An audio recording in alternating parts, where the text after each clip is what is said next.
Viral ang isang kasalan sa Amlan, Negros Oriental matapos simulan ng pari ang misa kahit naglalakad pa ang bride.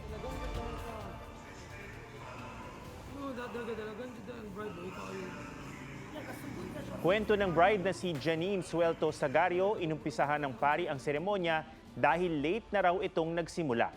Alas 8 ng umaga nitong June 8 nakaschedule ang kasal, pero gabi bago ang kasal ay sinabihan daw sila ng kanilang ninang na naurong ito ng 9:30 ng umaga. Tinawagan daw ang naturang ninang ng isang taga-simbahan. Sagot naman ng St. Andrew Parish, walang abiso mula sa parish office na may pagbabago sa schedule dahil may funeral mass ng alas 9:30. Posible raw na nagkamali ng basa ang naturang ninang sa mga petsang nakalagay sa bulletin board ng simbahan. Ginawa na lang daw ng paraan ng pari na matuloy ang kasal kahit atrasado na ito ng isang oras. Nakiusap rin daw ang pari sa pamilya ng namatayan na ma-delay ang funeral mass at maghintay hanggang matapos ang kasal. Humingi rin ng paumanhin ng simbahan sa bride at sa groom at sa kanilang pamilya na na-offend sa nangyari. Gayon din sa kaanak ng namatayan na naapektuhan ng pagbabago ng schedule.